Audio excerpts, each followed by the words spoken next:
Você está ouvindo o Papo Preto, um podcast produzido pelo Alma Preta em parceria com o UOL Plural, um projeto colaborativo do UOL com coletivos e veículos independentes.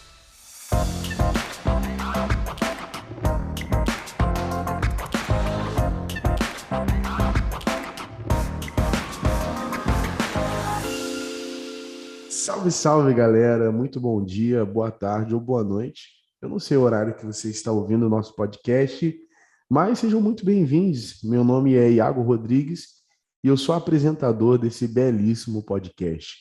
Eu queria reforçar que é sempre um prazer tê-los aqui com a gente. É muito importante que você nos mande um e-mail, fale de onde você é, de onde você tem acompanhado o nosso episódio. Inclusive, nosso e-mail está aqui embaixo para a sugestão de pautas, porque quem constrói esse programa todo são vocês. Então, sempre que há esse contato, isso nos deixa muito felizes. O podcast esse ano está tomando alguns rumos diferentes. Nós, por enquanto, estamos em um audiocast, mas a partir de abril, o nosso podcast ele vai se tornar um videocast. Então, tudo isso graças a vocês. Então, muito obrigado a você que tem acompanhado o nosso programa ao longo desses 1 ano e meio, quase 2 anos. É muito importante para nós aqui do Alma Preta. Hoje nós temos uma convidada incrível, que é a Etienne Martins, e eu vou deixar que ela se apresente. Oi, Etienne, muito obrigado por vir trocar essa ideia com a gente. Eu que agradeço o convite e a oportunidade de poder bater esse papo aqui, né, com vocês e ter essa reflexão, que é sempre importante a gente pensar, repensar e analisar esse cenário que a gente vive. Se apresentar. Eu sou Etienne Martins, sou mineira aqui de Belo Horizonte e sou graduada em jornalismo, em publicidade e propaganda, militante do movimento negro, sempre trabalhei com a temática racial e não é diferente agora que estou fazendo a minha pesquisa de mestrado, que eu faço mestrado em comunicação e cultura na Universidade Federal do Rio de Janeiro. E sempre pesquisei as relações de raça, de gênero e a comunicação, né? Porque é a área que eu mais gosto assim de trabalhar. E sou uma mulher preta. Ótimo, ótimo. Etienne tem um currículo vasto e domina o assunto que nós vamos falar hoje. Hoje nós vamos conversar um pouco sobre negacionismo. Semana passada a gente teve diversos episódios sobre esse tema e como a gente estava conversando aqui antes, infelizmente nós sempre temos, né, Etienne? Infelizmente. Infelizmente. Antes de nós entrarmos no assunto, eu queria que você explicasse, Etienne, aonde surge o negacionismo e o que é o negacionismo. Se a gente for pensar sobre a questão do negacionismo, esse é um termo, né, que ganhou um destaque muito grande nos anos 80 por um historiador francês chamado Henri Rousseau. Não sei se é dessa forma que pronuncia, tá, gente? Para se referir a grupos e indivíduos que negam a existência das câmaras de gás, o extermínio em massa dos judeus durante o regime nazista. O negacionismo nada mais é, né, que negar a realidade científica aí. E nós, pretos, sabemos muito bem o que é esse negacionismo quando a gente percebe e se depara com esse discurso do mito da democracia racial. Toda vez que uma pessoa preta vai tentar dizer, né, que passou por uma situação de racismo, quando alguém vira e fala assim: você tem certeza? Você não está exagerando? Aquela dificuldade que muitas das vezes, quando você tenta registrar um boletim de ocorrência depois que você passa por uma situação de racismo, já que racismo é crime, a pessoa ela é questionada pelo policial que atende ali, talvez você entendeu errado novamente, e vem com essas questões. Já que quando alguém rouba o seu celular, quando você passa por qualquer outro tipo de situação de um crime, você não é questionado da mesma forma. Então, tenta-se usar, né, dessa estratégia que é o negacionismo, para poder invalidar, para poder deslegitimar toda vez que a gente fala sobre a questão de desigualdade racial, vamos dizer assim. Legal. E eu queria que você falasse um pouco sobre. Hoje em dia a gente está na era da internet, né? Tudo internet. Os jovens estão aí na internet como nunca, não só os jovens, mas toda a sociedade, né, é movida através da internet. Acredito que hoje a internet, durante muitos anos, foi a televisão convencional, né, os canais abertos. Hoje em dia a internet tem muita força, e é o maior canal de comunicação que existe. E é uma área livre, né, onde muitas pessoas falam o que quer, e infelizmente com a internet e a proliferação de opiniões, a gente acompanha muitas pessoas expressando essas opiniões negacionistas ali a público. E eu queria que você falasse primeiro sobre essa atitude de expressar, aqui colocando entre aspas, essas opiniões na internet do jeito que as pessoas acham que devem ser expressadas e o quanto isso é prejudicial à nossa sociedade, uma vez que a gente tem pessoas ali que estão começando, adolescentes, crianças, que têm acesso a essas informações, estão começando a formar o pensamento crítico, estão começando ali a formar a sua identidade psicológica e até mesmo a formar opiniões. Eu queria que você falasse um pouco sobre esses influenciadores, como a gente teve um episódio semana passada, que expressam explicitamente essas falas negacionistas. É complicado, justamente porque não são somente as crianças, os adolescentes, quem está em formação, que são persuadidos, né, por essas informações falsas, né? Porque quando a gente fala fake news, fica parecendo bonito, né? Mas fake news nada é do que uma notícia mentirosa. E é importante a gente ter em mente isso, porque quantas vezes a gente mesmo, né, adulto ali, olhando as notícias, encontra algo que não é verdadeiro, e posteriormente a gente descobre que aquilo era uma mentira, era uma falácia. Só que inúmeras pessoas não conseguem ter essa maldade, esse acúmulo para poder conseguir compreender o que é um site que passa credibilidade, um site responsável do que aquilo que não é. Por quê? Porque muita gente produz conteúdo para a internet. Produzir conteúdo para a internet é negativo? Não, não é. É importante a gente ter em mãos esse micropoder. A gente consegue perceber a partir das mídias negras mesmo, que hoje a gente tem uma forma de poder disseminar aquilo que nos interessa, aquilo que nos importa, a nossa versão da história, mas, infelizmente, se usa para poder nos violentar enquanto grupo dito minoritário. Eu digo dito minoritário porque a gente já sabe que nós somos um grupo majoritário na sociedade. Por quê? Porque nós somos a maior parte da população brasileira. Se nós somos mais do que 50%, não é mesmo? Nós somos a maioria. Porém, entretanto, a internet também, quando ela é utilizada de forma irresponsável ou de forma até mesmo responsável, intencional, para poder prejudicar uma parcela, um grupo de pessoas, a gente consegue perceber que ela vai formando determinadas opiniões, ela vai distorcendo determinadas questões. Uma questão que a gente vê que é lei há 10 anos, né? É a lei de cotas, por exemplo. E ainda assim, tenta se colocar como se fosse algo injusto, como se fosse favorecimento de uma parcela da população que foi excluída historicamente das universidades, que é excluída de determinados cargos quando não é subemprego. Então, as políticas de promoção da igualdade racial, por exemplo, é uma das coisas que são mais atacadas que a gente consegue perceber. É uma das coisas que sofrem mais fake news.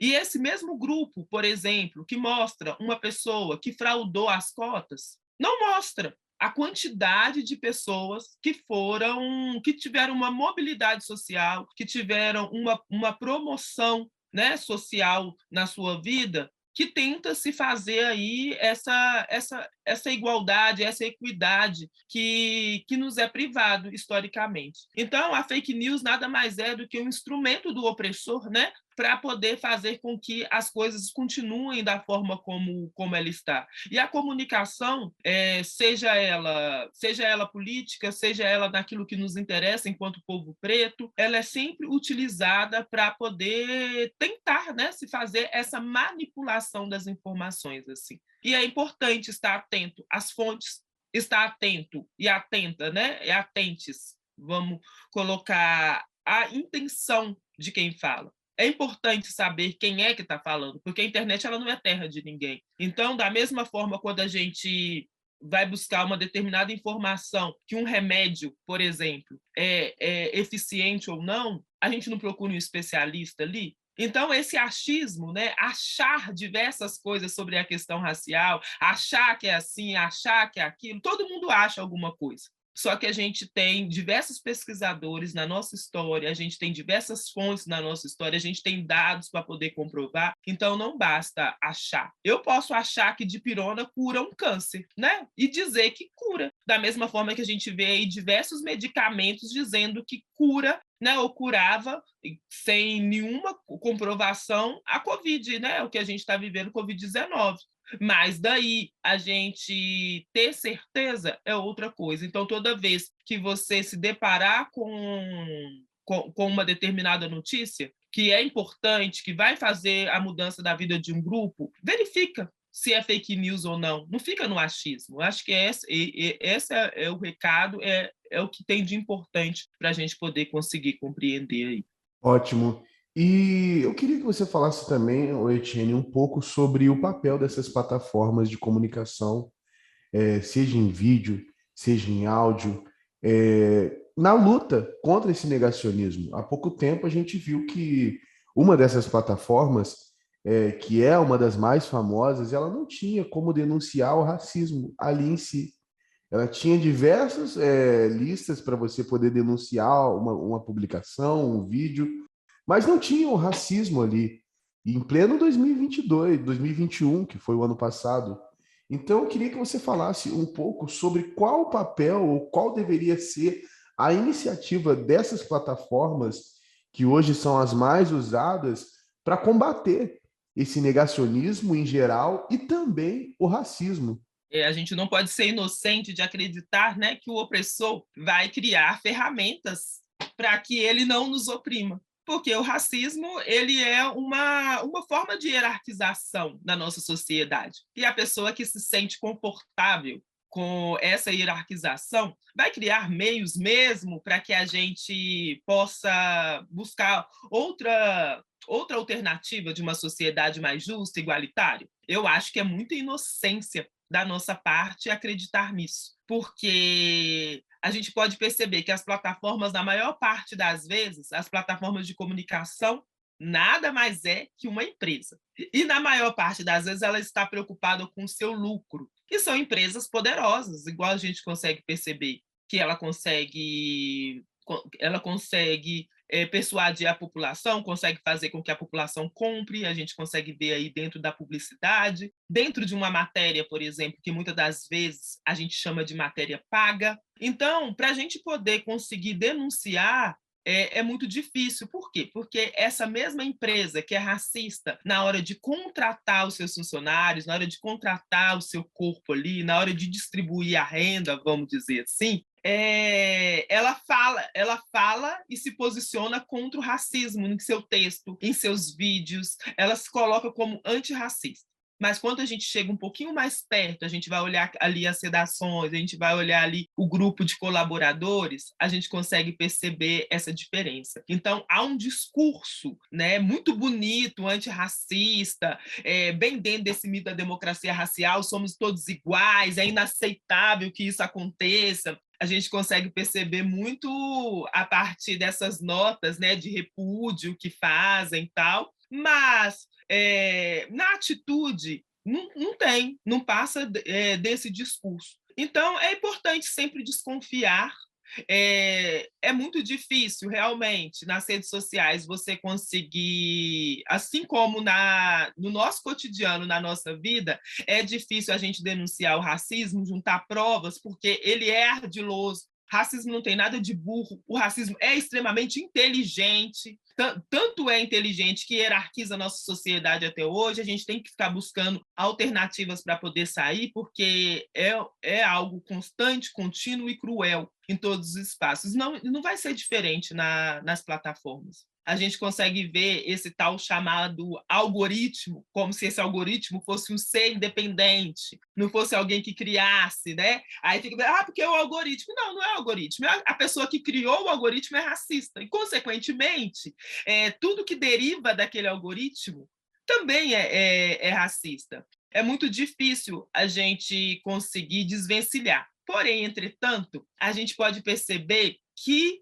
a internet, vamos dizer assim, ela dá para a gente uma espécie de micropoder. E é um micropoder, micro mesmo, mas consegue fazer com que a gente tenha reviravoltas em determinadas situações de injustiça, assim.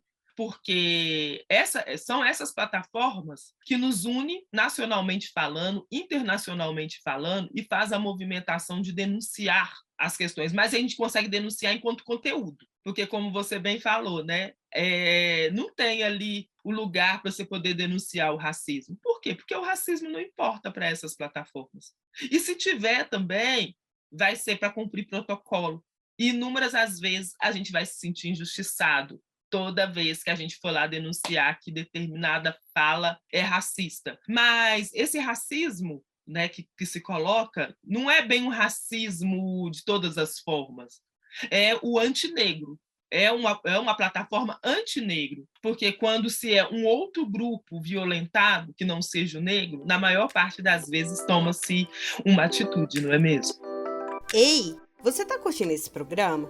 Tá ligado que é realizado pela Alma Preta Jornalismo, né? Um veículo de multimídia independente que te informa sobre os fatos que cercam as nossas vidas negras nesse mundo. E que tal colar com a gente? Seja membro assinando qualquer valor na nossa campanha do Catarse. E olha, a gente tem mimo de gratidão. Faça parte desse corpo de Alma Preta. Acesse nossas redes, Alma Preta Jornalismo. Infelizmente, a gente sabe que pouco se faz, né, com a nossa dor. A gente acompanha muito isso na internet. E agora mudando um pouco de assunto, Etienne, mas ainda sobre esse assunto, eu queria que você falasse um pouco sobre esse tribunal da internet, que hoje é quem dita essas regras, né? E a gente tem aí o cancelamento de pessoas negras, que é algo gravíssimo, e a gente percebe que tem um peso diferente para pessoas negras e pessoas não negras. Acho que eu posso colocar assim. O quanto isso faz com que as pessoas negras tenham muito medo de se expressar, ou até medo de ser quem elas são, e colocam elas como se fossem pessoas perfeitas. A gente não pode ter erro. Se a gente tiver um erro, como todas as outras pessoas têm, a pessoa negra é cancelada. E esse cancelamento, às vezes, acaba com a vida das pessoas negras. E quando acontece com pessoas brancas, não tem o mesmo peso. Então, para a gente poder finalizar o nosso podcast, eu queria que você falasse um pouco sobre esse tribunal e qual é o papel da comunicação, uma vez que eu enxergo que a comunicação somos nós, os comunicadores, de combater isso de uma maneira com os olhos humanos, né? Enxergar isso, detectar o problema e ver quanto isso é prejudicial numa balança desigual, né? A internet nada mais é que o reflexo da nossa sociedade. A gente vai pensar, né? Se somos tratados de forma desigual nos tribunais reais, aí, com juízas, não é mesmo? Não é diferente nas redes sociais. Aí. Infelizmente, a gente consegue, até os últimos dados, 74% da população carcerária é negra. Em 2013 eu tive a oportunidade de ser professora num complexo penitenciário que chama Nelson Hungria, aqui da Grande Belo Horizonte. E quando eu cheguei lá, fala-se que são 74% da população carcerária. Mas quando eu cheguei lá, eu só vi preto, né? E eu tinha 8 turmas, das 8 turmas tinha 15 alunos, cada turma, e eu tinha 2 alunos que não eram negros. Todos os outros alunos eram negros. Então, a gente consegue perceber como é que a sociedade trata a população negra como elemento suspeito desde o início. Então, não precisa a gente errar para a gente poder ser violentado nesses tribunais, sejam eles virtuais ou não. Recentemente, não, né? Constantemente, a gente fica sabendo de um rapaz negro que foi acusado por um crime que não cometeu. E isso é de forma cotidiana, a gente encontra na mídia, só que quando aquele rapaz negro ele tem uma estrutura familiar, que corre atrás, que vai buscar o vídeo de onde ele estava naquele momento, se no lugar que ele estava tem vídeo, consegue-se fazer com que esse jovem negro saia da prisão. Agora, quando não tem, quantos dos nossos, né, estão lá presos hoje em razão única e exclusivamente da sua cor da pele? Aí a gente vai e transfere, né, para a sua pergunta, que é essa questão do tribunal na internet. Não é diferente, a gente não precisa errar para poder ser violentado na internet, a gente não precisa errar para poder ser cancelado em si. E quando a gente erra, né, igual você trouxe, o peso ele é desigual por quê? Porque a cobrança ela é desigual em relação a nós negros, porque a gente escuta, né, a minha adolescência foi ouvindo muito as músicas do Racionais, a gente tem que ser 10 vezes melhor, né? E como ser 10 vezes melhor se a gente está 100 anos atrasado? Aí eu vou ter a ousadia de corrigir aí o Mano Brown.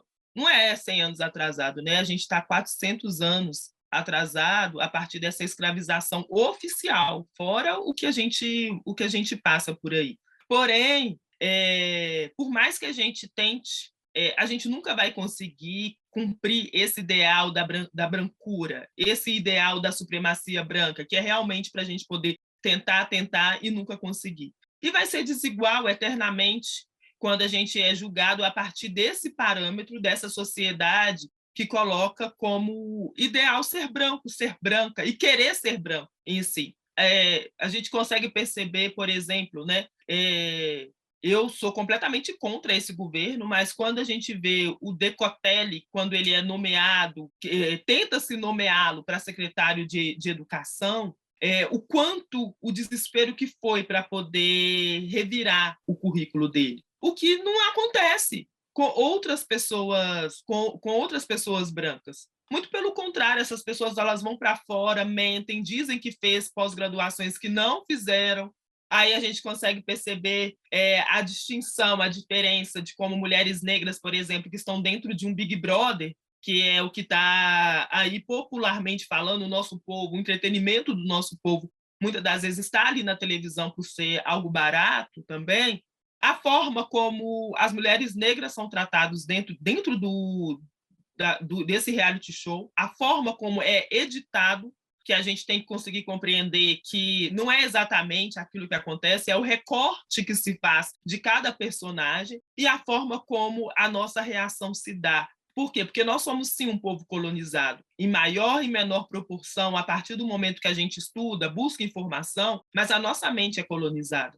E a rejeição que se dá aos corpos negros, tanto às mulheres quanto aos homens, dentro e fora da plataforma, é a forma como nós fomos educados. Quantas vezes a gente tem uma rejeição a uma pessoa negra, mesmo a gente sendo negro, por quê? Porque a gente foi ensinado. Então, acaba-se que naturalmente a gente não tem empatia, porque esse naturalmente foi construído para que a gente não queira amar aos nossos, né?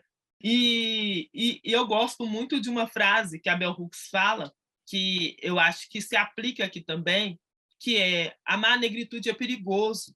E amar a negritude ela é tão perigosa, a pena para isso tudo pode ser a morte. Aí fala assim, nossa, Etienne, mas o que isso tem a ver? Tem a ver que, a partir do momento que a gente ama a nossa negritude, a gente não cancela os nossos, a gente compreende, a gente se coloca naquele lugar, porque a gente vê também o tanto que a gente é violentado no espaço de trabalho, no espaço de trabalho, na escola, aquilo que a gente leva a nossa vida inteira, e a gente tem um peso menor, a gente humaniza. Por quê? Porque a pessoa negra dentro do espaço virtual ela é completamente desumanizada. Toda vez que ela fala da dor dela, a primeira coisa que se coloca que é mimimi, vitimismo, para poder se dizer, para poder desqualificar a dor de uma pessoa preta, como se uma pessoa preta não pudesse sentir dor.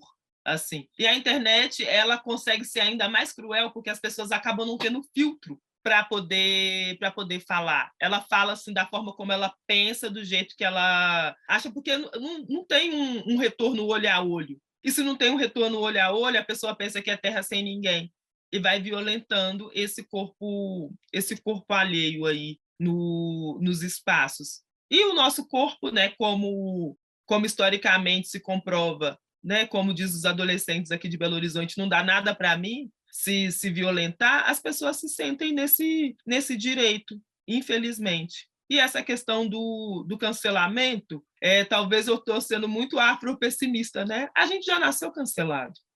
Essa é a realidade. Nós já nascemos cancelados. Nós somos extremamente rejeitados nos espaços. E por mais que queiram dizer não, quando a gente liga uma televisão, por exemplo, a gente consegue perceber muito bem onde os nossos corpos ainda estão. Mesmo quando as pessoas tentam nos convencer que as coisas estão mudando. Na hierarquia das empresas, onde os nossos corpos estão. Então, o que eles puderem fazer para retirar o nosso protagonismo das redes, vão fazer. E a gente tem que ter essa consciência, por mais que a gente queira, né, elaborar um lugar positivo, que a gente está no lugar positivo nesses espaços, não estamos. Só estamos quando a gente deixa de amar nossa negritude. Aí sim, a gente pode estar nesse lugar de uma forma confortável. Passou disso, nem pensa em escorregar na frente do opressor. Eu tiro meu chapéu e assino embaixo. Eu não tenho o que mais o que perguntar. Você foi cirúrgica na sua fala. E é sobre isso. Eu acho que aqui a gente pode finalizar e dizer que a frase é essa. Etienne, eu queria agradecer muito a sua participação, já que a gente está chegando no finalzinho do nosso programa. Muito mesmo, porque a gente teve uma aula aqui hoje. E antes de você ir, eu queria que você deixasse as suas redes sociais, aonde nós podemos acompanhar o seu trabalho. E muito obrigado. Eu que agradeço poder conversar e refletir sobre assuntos que muitas das vezes é tido como inconveniente, assuntos que é tido como menor-valia, como se não fosse importante, já que são assuntos que atravessam o nosso cotidiano. Não está restrito simplesmente às redes sociais, não está restrito a um programa de TV, porque a comunicação é aquilo que a gente faz no nosso dia a dia, né? A gente consegue perceber o quanto que a comunicação é importante para nós negros e negras. E falar, né? Como diz o Frantz Fanon, é existir para o outro. E a gente tem que seguir aí falando, trocando essas ideias, tentando compreender mais e mais sobre a nossa realidade enquanto pretos, pretas e pretos nessa sociedade aí. O meu nome é muito fácil, né? Então, se você jogar fácil, é Etienne Martins. Qualquer plataforma que você jogar, fica fácil de me encontrar, porque é um nome diferente, assim. Então, no Instagram eu estou Etienne Martins Oficial, no Twitter estou Etienne Martins, mas sou muito pouco ativa no Twitter, tá, gente? E pode me mandar mensagem por lá, que a gente consegue trocar várias ideias, assim, porque eu gosto de bater papo também. Ótimo, ótimo. Galera, a gente vai ficando por aqui. Você pode deixar sua mensagem, mandar o seu e-mail.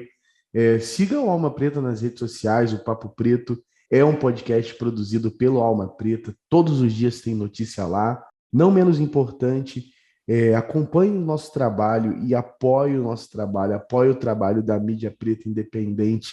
Lá no nosso site nós temos uma campanha de assinatura. Então vai lá, assina o Catarse e apoie a mídia negra. Você pode me seguir nas redes sociais também, iago.rodrigues02, você acha lá facinho. E é isso.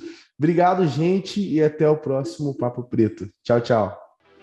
Você ouviu o Papo Preto, um podcast produzido pelo Alma Preta em parceria com o UOL Plural, um projeto colaborativo entre o UOL e coletivos e veículos independentes.